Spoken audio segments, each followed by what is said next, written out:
Hello and welcome. This is Lisa Jones, and you are listening to the Exploring Death podcast.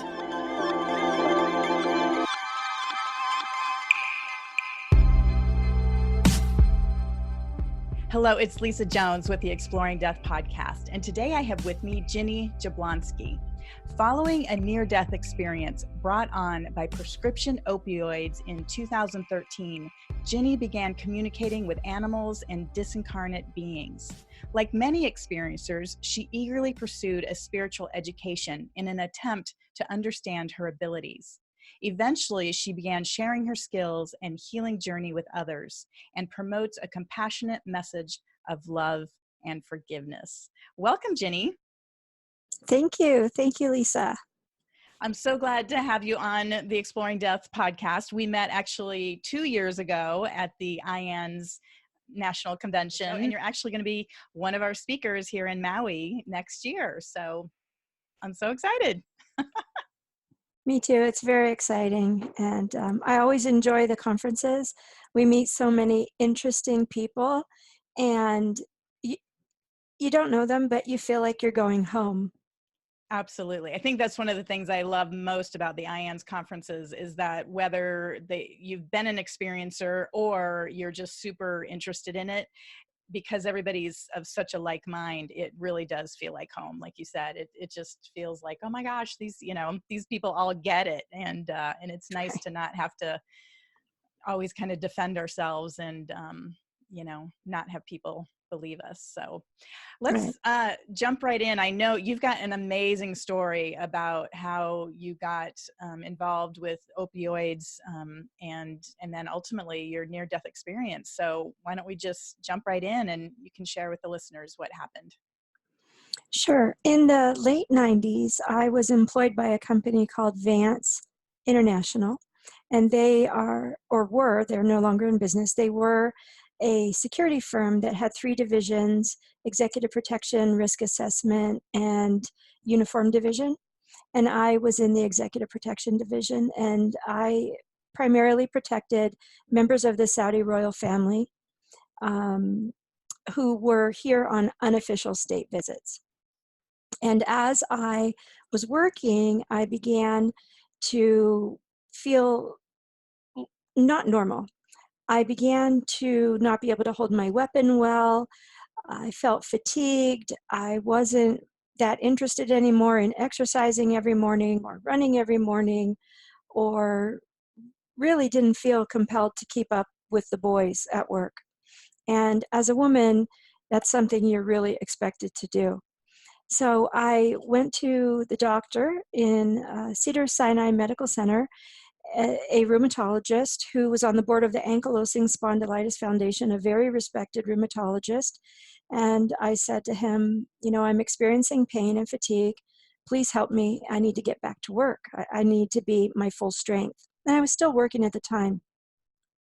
And he basically handed me a prescription for opioids and said that I was a typical type A person who had burned out and just needed some time off.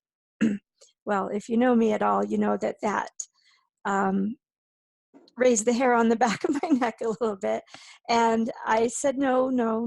I might be a typical type A person, but I don't burn out. So please help me figure out what's wrong with me so I can get back to work. And I was pretty insulted that he had handed me a prescription for hydrocodone. And I basically held my hands up and said, no, I carry a gun. I'm not going to take this medication. It could jeopardize my job and my concealed weapons permit. And he pointed out the window of his office and said, Mrs. Jablonski, more than 80% of LA is driving around on more medication than this. What's your problem? So from the very first appointment with a doctor, and that journey lasted about 8 years of my refusing narcotics, refusing opioids.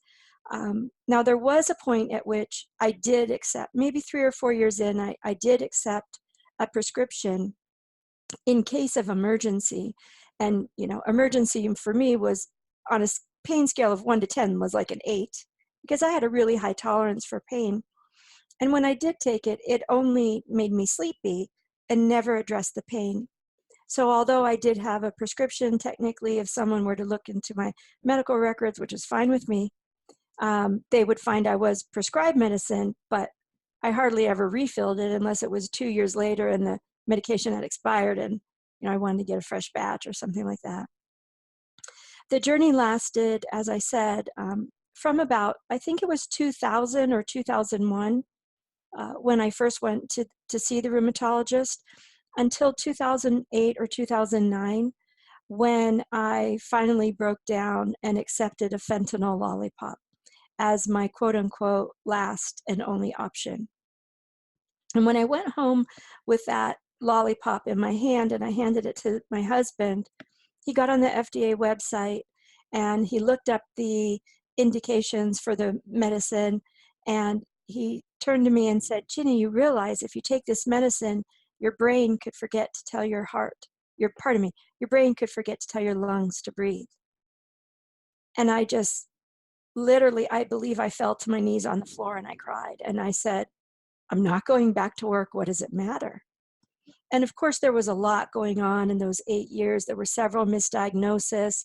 I had been accurately diagnosed with some rheumatological conditions, but the misdiagnosis afforded me the luxury of being on a lot of non-narcotic medication that did not help me. And for example, methotrexate, which is a low-dose oral chemotherapy, which for me significantly declined the quality of my life, etc. So when I agreed to take the fentanyl lollipop, I really was basically surrendering to drugs. Wow. And I And knew and just backing up here a little bit. So you were experiencing extreme pain. Was it in a particular area of your body or your entire body, or what was happening? I had been accurately diagnosed with several rheumatological conditions, degenerative disc and joint disease, and arthritis. But the pain was more than those diseases should have indicated. It felt as if the bones in my body were going to explode from the inside out. That's the best description I can give you.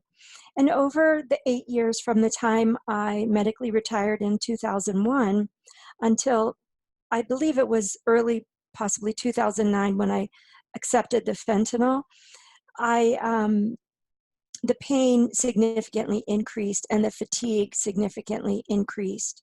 And my pain levels were such that I was bedridden probably by about 2005 or 2006. My husband would carry me to the bathroom.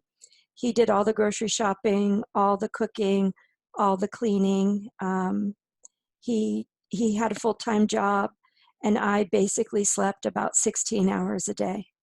Wow. So the pain was absolutely debilitating, and they just couldn't seem to figure out what was wrong with me.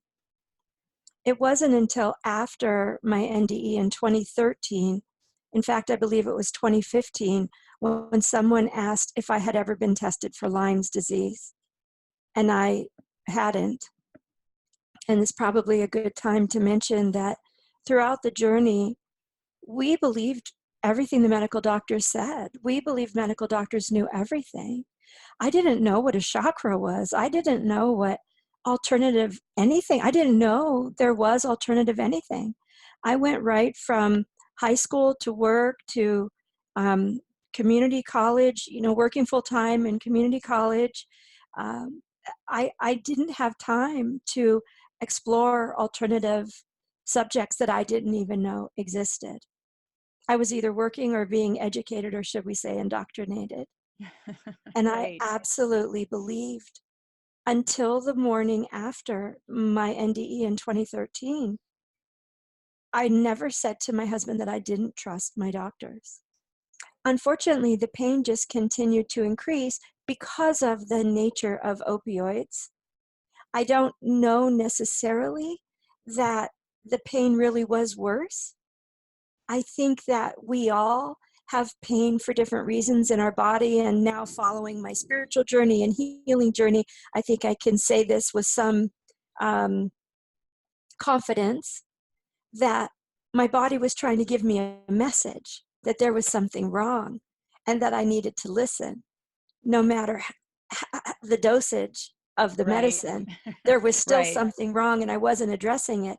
It's kind of like going, and I know, and I'm being very general here, and I don't mean to be disrespectful to anybody that needs certain kinds of medicine, because certainly there are many, many reasons that legitimately require not only pain medicine, but psychotropic medicine. I understand that. But the example I like to give is that we're just a little bit depressed, or we're having some thoughts that we don't care for, and we just go to the psychiatrist and get medicine because there's a pill for that, right? Hmm. And on my journey, I learned that we really, not all of us, but some of us, can overcome some of these things, the aches and pains and the thoughts and the depression, through looking inside and doing our own healing work. But at the time, I didn't know that. Right. So bring us up to the near-death experience. It was basically an overdose, or what exactly happened? Right. And thank you for asking. That's a great question. And I always love to share my last appointment with my pain doctor before the NDE, which I believe was in late July or early August 2013. And he was upping the dosage from 120 or 125 micrograms to 135 micrograms. And I said, gee, this seems like a lot of medicine. You know, at the time I was 5'2" and weighed 100 and maybe 10 pounds. And he said, oh, Mrs. Jablonski, don't worry. I have surgeons and judges on more medication than this. Now that did not reassure me. And if it reassures anybody listening here, I would be very surprised, right? But I had no choice. I had no choice. Of course, in my mind, I thought, wow, thank goodness people with cultural authority like JDs and PhDs have paved the way for me to blindly follow them off the cliff to a potential opioid overdose, right? But I still walked out of there with that prescription for 135 microgram fentanyl and 8 milligram Dilaudid. I had not been prescribed previously 8 milligram Dilaudid. So about a month later, the night before my 47th birthday, which would have been September 3rd, 2013, I went to sleep, and I was awake. It was about 12:30, which makes it September 4th, my actual birthday, my 47th birthday, I believe. And I was lying in bed with my head against the headboard, which was directly against a wall in the house. And I felt fingers on my shoulders as if someone were grasping my trapezius muscles with fingernails. And I felt arms across my ankles. I was a little confused. I thought, was there a snake across my ankles? And then I sort of reasoned, well, it must be someone's forearms. And I was immediately propelled out of my body into a white space with no floor, no ceiling, no walls. And there was a giant deciduous tree in front of me, and a man that looked a lot like all the paintings of Jesus. And I thought to myself, and I was able to think because my consciousness was there. I was consciousness. And I thought, yeah, I'm dead. Taking a lot of drugs. Jesus is here, right? That must mean I'm dead. Makes sense to me, right? And Jesus walked toward me and held out his hand, grabbed my hand, and said, you've suffered enough. Come with me. Your life is over. And I immediately pulled back my hand and had the most ironic thought anyone could ever have had in that moment, in that time. And that was, but who will take care of my husband? Now, remember, my husband did everything for me. By this time, he was bringing me 3 meals a day in bed and coming back and taking away the dirty dishes. I was bedridden. Beyond the concern for my husband, in my mind, my consciousness, I thought there was something that I needed to do that I hadn't accomplished, and I wasn't quite sure what it was. But I reasoned that it made sense to go with Jesus, so I started to take a step, and reach out for his hand again. And I heard something behind me, and I turned to look, and sure enough, there were the horses and donkeys from the sanctuary where I had volunteered for a couple of years after it was no longer safe for me to take care of my own horses. I originally went once a day to groom my horse and spend time with my horses. I had to put my horse in a sanctuary. It wasn't safe for me to work him or ride him anymore.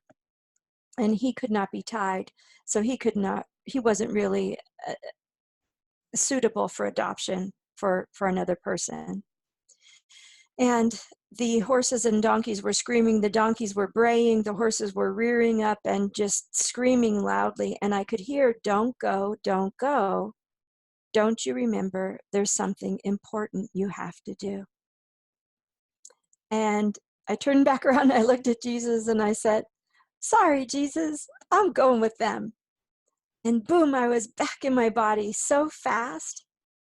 And my eyes were open. And it was very dark in the room, but I could see hanging in the air, almost like a video, a vision that I could only describe as a Joan of Arc archetype, a medieval type horse with a person, I think a woman, in some sort of armor, carrying a lance, with the armor seemed to be silver and with what would it be, like a Knights Templar red cross, and it hung in the air for a couple of seconds. And then as I came back into my body, I just started screaming at the top of my lungs. I just died, I just died, I just died, over and over screaming, and my lungs were on fire. And we estimate that I may have been dead for anywhere between 15 and 20 minutes. We're not sure, but there was definitely no air in my lungs, and my heart had stopped. It felt as if a very heavy person were sitting on my chest. My heart hurt. It ached so bad, and I was just screaming. And I had so many things going on. You know, I just died. My lungs were on fire. My heart hurt. I could barely breathe. I was gasping for breath. And my husband startled awake and very excitedly asked me if I was okay. And I said, I think so. But I think I just died. And he has quite a sense of humor. And he said, "Well, if you're good, can we talk about it in the morning after I have my coffee?" So I had to lay there awake all night, stiff as a board, staring at the dark ceiling, really clenching my fists, waiting for the morning until I could talk to him. And that morning is the first time that I mentioned that I didn't have faith in my doctors, and that I felt that the medicine was going to kill me, that I knew when I came back that if I didn't stop taking the medicine that it would kill me and that I didn't want to die.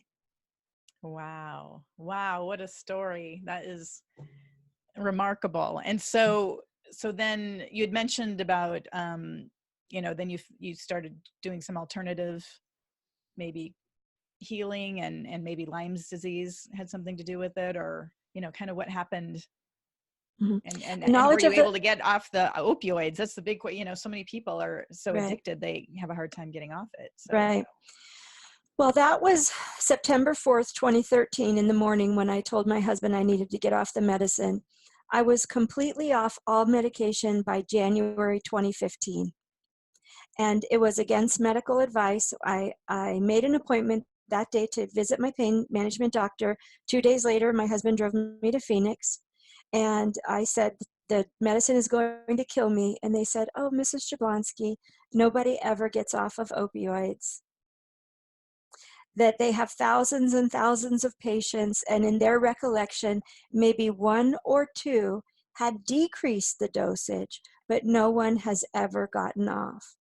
And I said, "Well, start making a list and put my name on it, because I'm going to get off, because I don't want to die."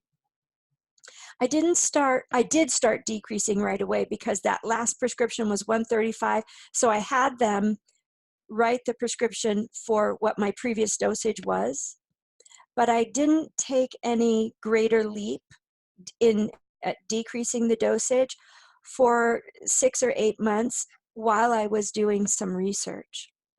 And I did start into alternative research. And when I say alternative, I didn't know anything. I never read a self-help book, let alone a spiritual book. I didn't know what a chakra was or energy was. And I didn't know you could talk to dead people or horses. So I just started, I was desperate. I was desperate. I wanted to live. So I kissed a lot of frogs, Lisa. I tried a lot of things. The first thing I tried was I think I Googled psychic or something, and psychic came up, and I chose this lady in Phoenix and had my husband drive me down to Phoenix to get a psychic reading. And that was really interesting. But what happened was I tried to find people in my area, physical therapists. So I hadn't tried physical therapy. And there was a physical therapist who did some energy work. And his version of physical therapy was basically a hands-on healing modality. And I did that. It was either 2 or 3 days a week for about 6 months until I realized that was not going to work. As I went down this path of the alternative healing route and discovering what alternative was, I began to experience many different types of energy healing modalities and meeting a lot of different people. I did go to nutritionists and naturopaths, and I would always walk out of the office with thousands of dollars of supplements and that type of thing. But I really never took any of the supplements, and I spent quite a bit of money on that. But I always felt somehow that my healing was going to come from within. Weird things started to happen to me right after my near-death experience. I could hear a tree walking down the street. I could hear ants. I could hear dogs and snakes and cats and horses and discarnate beings. And I So don't when you know say you necessarily. hear them, like you could hear them talking to you, or? Yes, I could hear them, and I could see some things, but I couldn't always see. I Mm-hmm. wasn't able to develop that until I healed myself more.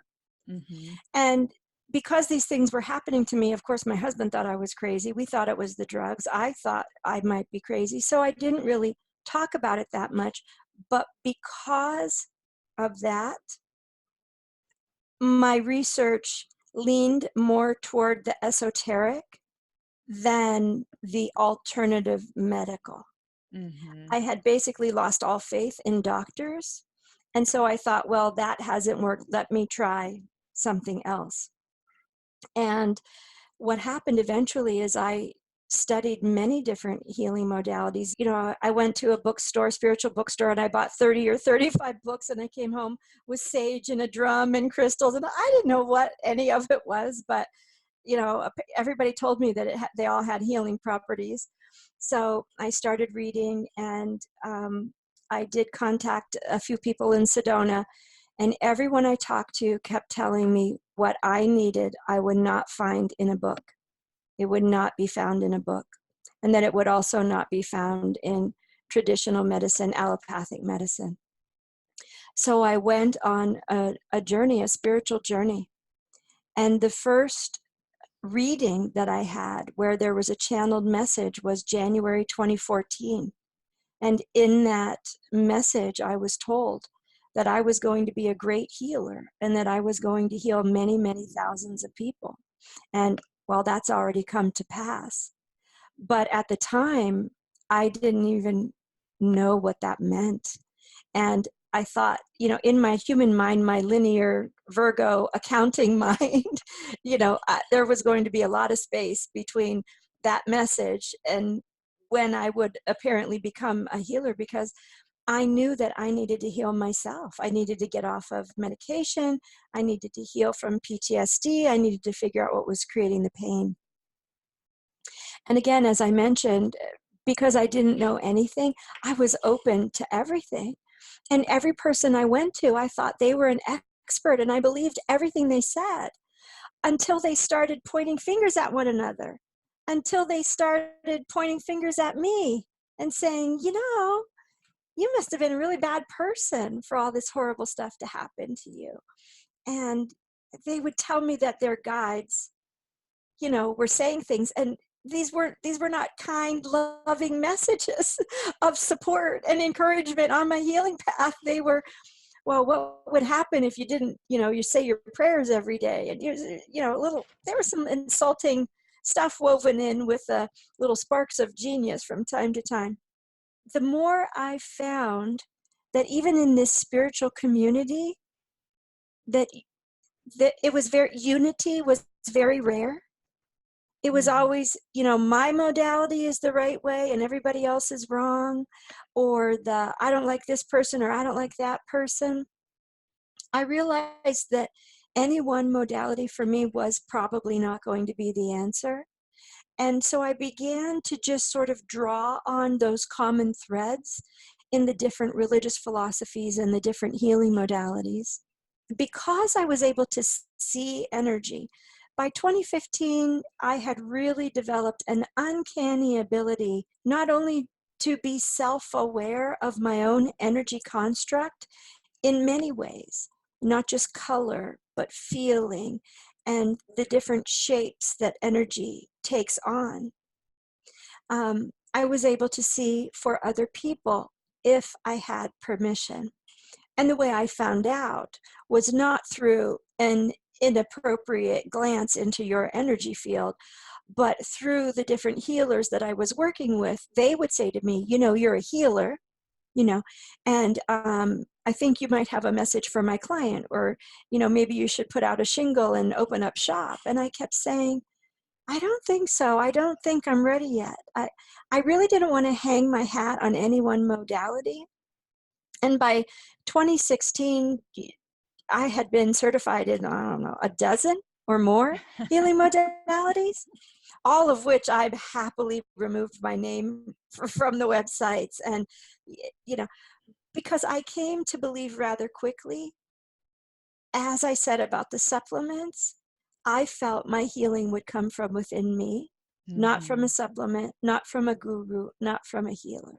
Right. And I very much began to believe in the definition of healing that is this: a healer is someone who helps you remember that you can heal yourself, that Mm-hmm. you are your own best healer. And that's the route I took. And I had been exposed to many different healing modalities, and I was able to see when the energy left my body and when it didn't. And more importantly, when it left my body, but as I was walking to the car, when it would come back. And I Wow. was able to really research that and have Akashic Records readings and go to psychics and mediums and ask them, have you ever experienced this? Have you ever heard this? And find people who specialized in working with people with NDEs, people who have come back with extraordinary gifts, people who are finding it hard to reintegrate into society, people who are experiencing the after effects of NDEs. And in working with them and conversing with them, I was able to share a lot of my own insight, which a lot of people weren't aware of. And I came to understand that I had beliefs, patterns, and programs just as almost everyone else does. Mm-hmm. Not feeling worthy, powerful, deserving of love, safety, that type of thing, right? And one of those patterns and systems of beliefs is deserving of health. Mm. And so as I discovered these thought forms and ideas and belief systems, I was able to find them within myself, that I had this energy that existed. And so when people would say, this healing, we intend this healing in your highest good. Well, my highest good, and this is for me only, I can only speak for myself, was tied to my belief that I wasn't powerful, or I might never succeed, or I wasn't good enough, smart enough, right enough, fast enough, pretty enough, strong enough, powerful enough, sovereign, worthy, right? And as I began to really dig deep, oh my goodness, I worked with some people in the mental health profession for 3 solid years, from mid to late 2014 until easily 2016, mid 2017. 2 or 3 times a week for an hour, hour and a half. And of course, these were professionals that I paid, and they were both traditional psychologists, mental health professionals, as well as spiritual counselors. And the conversation was always, am I crazy? And if so, what do I do? Right? And how do I reconcile these things that I'm seeing, these things that I'm hearing, and the things that I'm feeling and sensing and perceiving in my own self that don't work the same way as healers are telling me they should work? That the energy doesn't look exactly like it looks on all the charts on the internet, right? Mm-hmm. And it was through that self-reflection, that going inside and digging deep into my childhood, going on all these journeys that they talk about, the wounded inner child, the shadow, the ego, you name it, long list of it, right? I was able to, for myself, create a protocol. And as my healing progressed, I noticed that my thoughts changed and my perspective changed, my attitude changed, I changed. And I discovered that the true healing happens in the mind, in the consciousness, and Mm-hmm. our body's just along for the ride. Does that make sense to you? Yeah, it does. It makes sense. And I love that because really our body is just reacts to our consciousness, right? So whatever we think and believe, it manifests in form through our body. And that's the same to me, the way I believe that we manifest our life experience, because it's through our thoughts and feelings that then create True. the physical reality.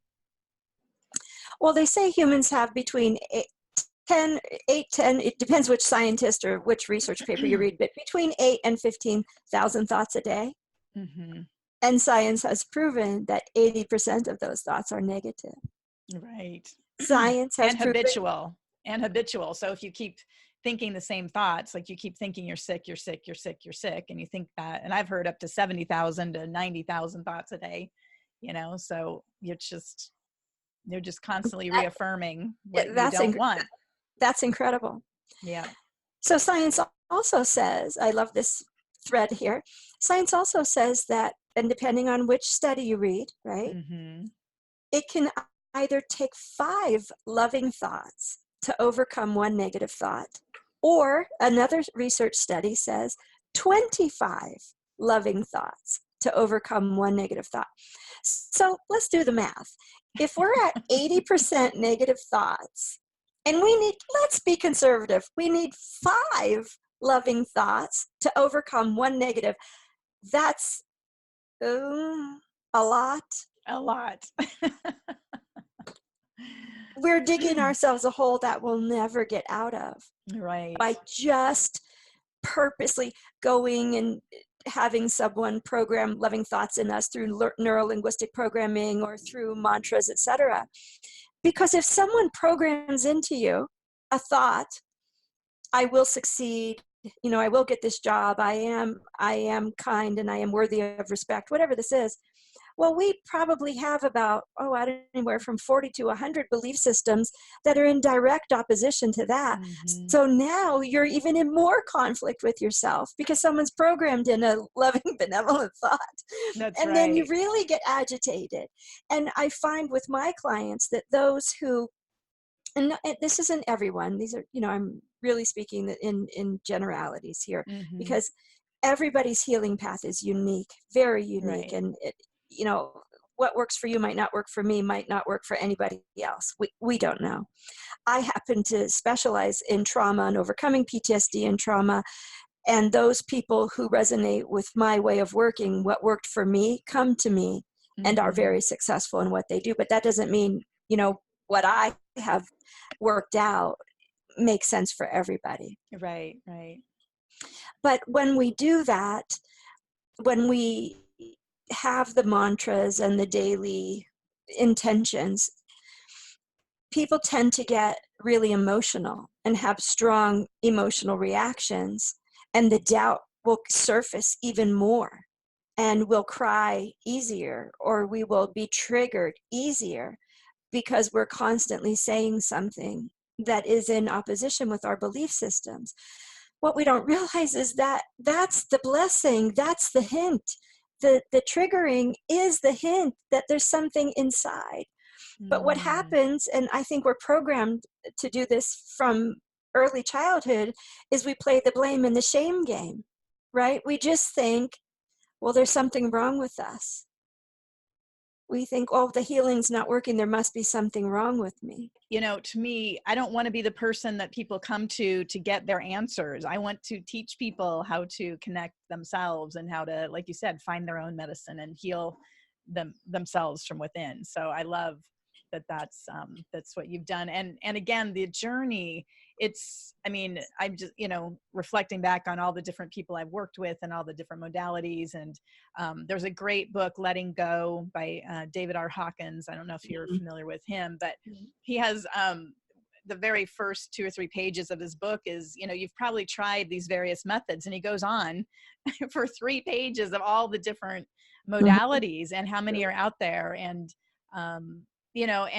and a lot of people believe wholeheartedly that their method is the way, but I'm the first person to say, if anyone says this is the way it has to be done, I just walk the other direction, because I'm like, nobody knows what the way is other than, yourself. And ultimately you're the one that has to heal yourself. So it's amazing. Right. I also love David R. Hawkins' book, Power versus Force. Yes. That was a significant book for me as well as many others. And on my website, I have a list of books that I recommend for people. Oh, good. Oh, that's to do some of their own inner work. Now, by no means am I saying that I healed myself. It took a village, right? And I took advantage of many kinds of healing modalities. I'll never tell anybody that they can't heal one way, because some people might be able to. There are a lot of souls on this planet right now that this is their first incarnation. So they were not carrying the baggage I was. So their healing modality definitely may not or would not have worked for me, right? Mm-hmm. We're all different. We all have different experiences, not only in this life, but throughout all of our incarnations. What you mentioned earlier, I really very much enjoy telling people when they say to me, if they're a first-time client, I'd really like to have a better job, or I'd like to make more money. This is a big one for me. What I say is, I can help you clear whatever it is that is preventing you from manifesting your highest potential, to clear the path for you to make better choices and use your discernment, and let go of limitations and blocks. But I can never promise what that path will look like. Right.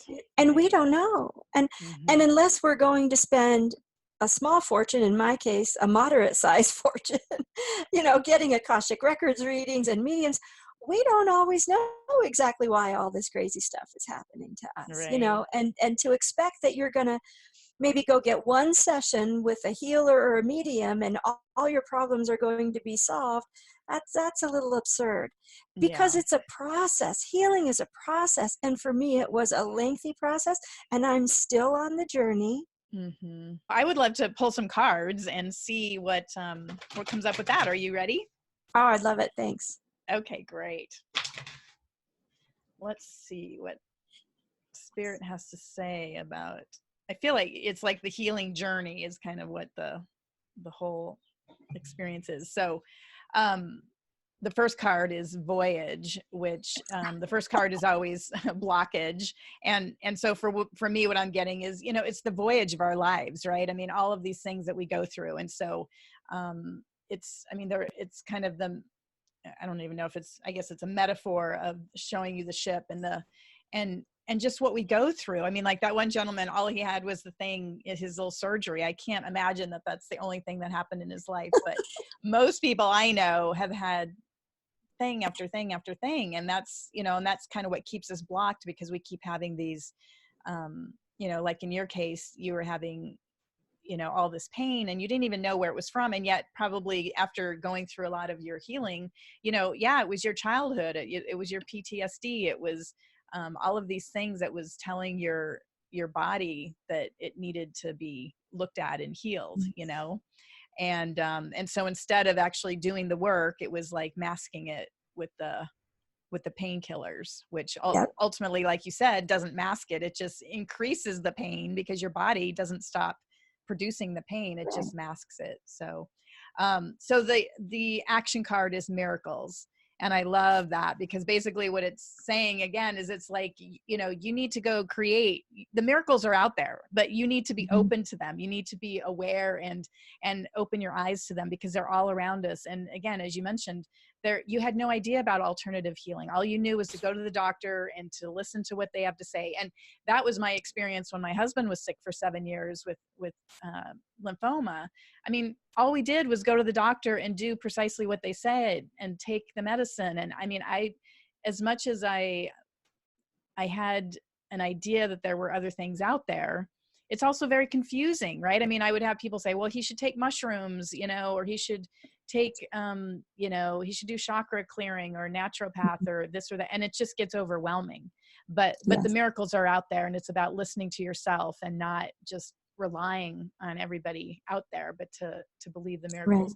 Right. And then the outcome is fulfillment. And I think, to me, could you have given me a more perfect right, exactly. And now here you are. I mean, not only did through your journey you heal yourself, but now you're healing others. And not only people, but horses. You have this huge connection, the horses and the donkeys that brought you back from your near-death experience. I know you do work with them.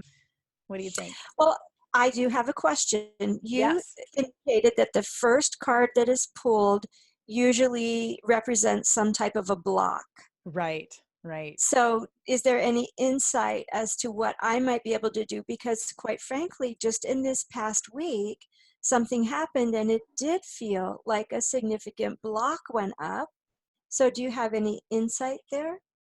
Well, the only thing is, I guess what I'm feeling is, that this voyage, like there's this expansiveness that's available to you, but it's like you're like, I don't know about that. Like you're holding back. Does that make sense? Like you're not, I've got chills as I'm saying that there's really this whole sea of opportunity out there and to help others, but that there's almost like this doubt within your own mind and that's keeping you back. And as you said, you had chills. I almost teared up. You have a significant number of NDEers on your show, I'm assuming, right? Yes. And you've been doing this for a while. 2 years, in fact. Yep. For those of us that have come back with extraordinary healing abilities, I don't want to cry. You can cry. I cry all the time on this show. It's hard because think about it. If you were someone that has dedicated 20 or 30 years of your life to a specific healing modality, and I come along and challenge that, or a specific or even multiple, religious philosophies, and my information comes through and challenges that. I think for me, the block goes up because I worry that my information is so expansive, is so healing, is so powerful. If only we would lay down the indoctrination, we would be set free. But I don't know that everybody's ready to hear it. And it's not that I can't take criticism, because I'm a pretty tough cookie. I can take criticism. What I have trouble with is when other people are so deeply triggered. When people are deeply triggered by me, and it throws up all of the resistance, all of the fear, and it comes out at me, and they say things that have, it's like a projection in psychology, but I think toward me it can sometimes even be a little more aggressive. That's hard to handle. And so what I have learned is to live by 2 rules, which are basically, one of the rules is a rule of a herd of horses. And that is that, Lisa, if I would like to share space with you, if I would like to come and enjoy those flowers behind you with you, the rule of the herd is you have to invite me in. I can't invite myself. Mm-hmm. Okay. So I go by that rule. And another is, I call it my 10% rule. And I didn't do that on this interview, but with someone who is not my client, who isn't invested in hearing what I have to say, and they ask me questions, I will share only 10% of what I really would like for them to know or hear, even if I know it will significantly help them or change their perspective, because they haven't asked to be changed. Mm-hmm. Mm-hmm. Well, I mean, again, and what's coming to mind is that those are, your beliefs. And maybe if you just were to,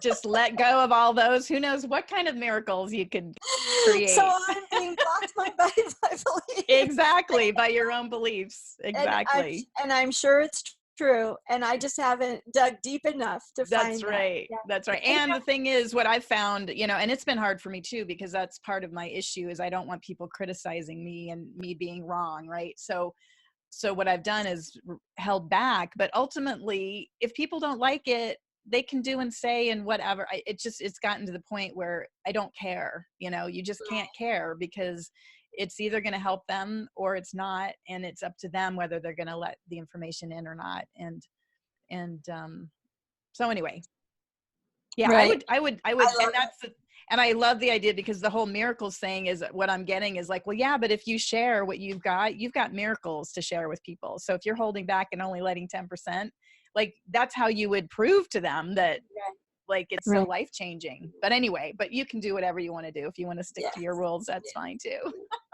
I'm not here to tell you what to do. The interesting thing is, and I think this is not unique to NDEers, but it's for me specifically, that the information is not coming from my intellect. I can share tools from my intellect, from my hero's journey. I can share tools, but the information that comes is channeled directly from your soul, should you ask, or the causal plane. And I have never been proven wrong by a doctor, by a blood test, by a chiropractor, nobody has ever said, hey, we went to the doctor and you were wrong. Or, hey, we had the veterinarian come out for our dog or our horse and you were wrong. Hey, we did the ultrasound and you were right. This horse shouldn't compete. So, but it's not me, Ginny, that was right. I couldn't possibly know that, it's the you're information just that is channeled through. Yeah. Amazing. That is so cool. Well, let's, we're going to kind of start wrapping this up, but what would you say, I mean, for somebody that's, going through an issue in their life, whatever it may be right now, and maybe it is specifically opioids, that they're struggling with, or, is there one piece of advice that you could, share and that might help them? If I had to choose one, in terms of advice on which direction to go on a healing journey, I really like the work that Joe Dispenza is doing, and the book, Breaking the Habit of Being Yourself. May I give two? Yes, sure. The second thing comes from me, and it's a forgiveness intention. So you're familiar with the Ho'oponopono prayer, right? Yeah. I'm sorry, please forgive me, thank you, I love you. And there are other Hawaiian prayers, right? And Joe Vitale's amazing, great guy, right? I created a prayer that I use, and I say it every day, and I've probably said it cumulatively thousands of times over the last 5-6 years. And it goes like this: I forgive everyone for everything, unconditionally, no matter what, including myself. Love is the answer. So what we can do on our own, what can we do on our own? We don't have a lot of money. We can't afford a psychic. Someone can't afford me. Well, frankly, if you email me and you tell me you can't afford me and Spirit says that's true, I'll help you anyway, because that's just how Spirit rolls with me. Right. But if you want to do your own work and you want to do a simple chakra clearing, Just say those words, and I forgive everyone for everything, unconditionally, no matter what, including myself. Love is the answer. Because Beautiful. unforgiveness is very powerful. It is like a poison. And if we can let that go, it will shake loose what is in our chakras. So beautiful. Wow, Ginny, thank you so much. This has been such a great conversation, and I feel like we could go on, and I'll have to have you back again for another conversation, but thank you so much for sharing your journey, and what a gift you are to humanity. And I'm so glad that those horses and donkeys begged you to stay, and that here you are helping so many people with your amazing healing gifts. Well, thank you very much. And I would love to come back. If you ever want to really dive into the opioid journey, I would love to do that. Or if you want to talk about the work that I do with horses, I would love to do that as well. Fantastic. Thank you so much. And we will have all your links on the website so people can find you and connect with you. So thank you so much. Thank you for listening to the Exploring Death podcast. This podcast is for entertainment purposes only. Before you make any financial or legal decisions, consult a professional. This show is copyrighted by Exploring Death. Written permission must be granted before syndication or rebroadcasting.